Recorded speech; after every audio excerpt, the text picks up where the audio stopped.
Assalamualaikum warahmatullahi wabarakatuh. Perkenalkan, nama saya Rasti dengan NIM 2411011025. Saya dari Fakultas Keperawatan Prodi S1 Keperawatan. Nah, di sini saya akan mempresentasikan ekonomi Islam. Latar belakang dari ekonomi Islam. Ekonomi Islam adalah ekonomi yang berdasarkan ketuhanan. Sistem ini bertitik tolak dari Allah Subhanahu wa taala, bertujuan akhir kepada Allah Subhanahu wa taala, dan menggunakan sarana yang tidak lepas dari syariat Allah Subhanahu wa taala. Definisi ekonomi Islam adalah sistem ekonomi yang didasarkan prinsip-prinsip syariah atau hukum Islam. Dalam ekonomi Islam, riba atau bunga dilarang serta ditekankan pada keseimbangan antara keuntungan dan tanggung jawab sosial. Prinsip ekonomi Islam merupakan bangunan ekonomi Islam didasarkan atas 5 nilai universal, yakni tauhid atau keimanan, keadilan, nubawah atau kenabian, khalifah atau pemerintah, dan ma'ad atau hasil. Kelima nilai ini menjadi dasar inspirasi atau menyusun teori-teori ekonomi Islam. Namun teori yang kuat dan baik tanpa diterapkan menjadi sistem akan menjadikan ekonomi Islam hanya sebagai kajian ilmu saja tanpa berdampak atau kehidupan ekonomi.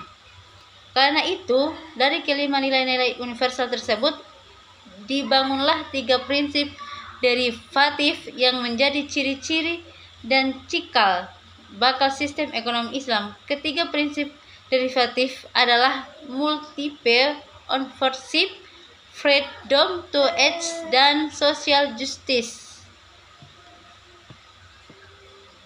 Ruang lingkup. Ekonomi Islam dibangun atas dasar agama Islam, karena itu ia merupakan bagian tak terpisahkan atau integral dari agama Islam.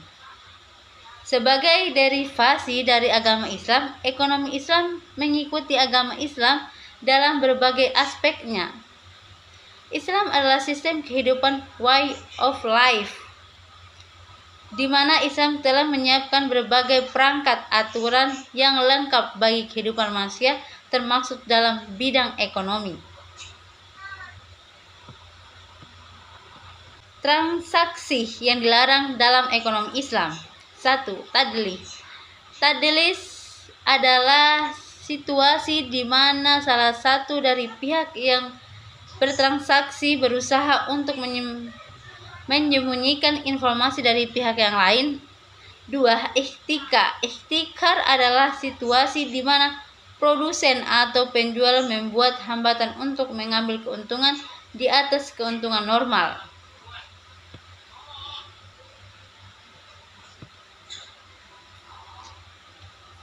3. Bai najasi.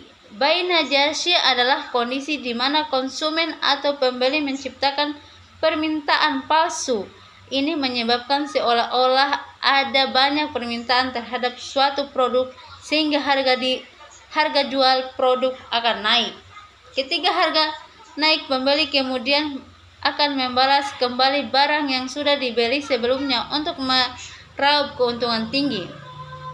Contoh sederhananya adalah pada kasus pelelangan, di mana pelelangan bekerja sama dengan peserta yang khusus ditugaskan untuk melakukan penawaran palsu agar harga barang lelang semakin tinggi. Gharar adalah proses transaksi jual beli yang tidak dimiliki kepastian sehingga dapat merugikan pembeli, sama seperti tadlis. Gharar dapat terjadi dalam 4 aspek, yaitu kuantitas, kualitas, harga, dan waktu penyerahan. Namun bedanya, gharar murni terjadi akibat ketidakpastian, sedangkan tadlis merupakan praktik penipuan yang disengaja dan telah direncanakan sebelumnya. Contoh jual beli gharar adalah ketika benda yang dijual belum berada di tangan penjual, seperti membeli anak sapi di dalam kandungan. Contoh lainnya adalah jual beli tanah yang di dalamnya masih terpendam bibit kacang-kacangan dan sayuran.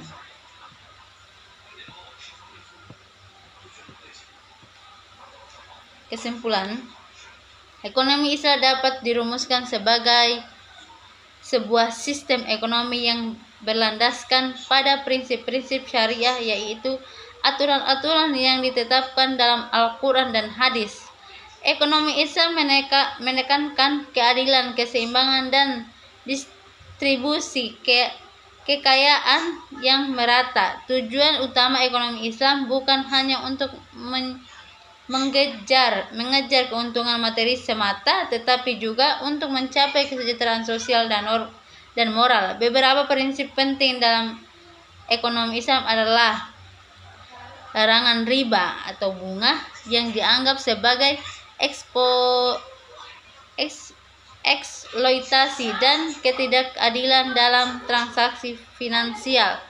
Zakat sebagai alat distribusi kekayaan untuk mengurangi kemiskinan dan ketimpangan sosial. 3. Larangan gharar, ketidakpastian, dan masyir, judi, yang bertujuan untuk menghindari spekulasi berisiko tinggi yang merugikan pihak lain. Terima kasih. Assalamualaikum warahmatullahi wabarakatuh.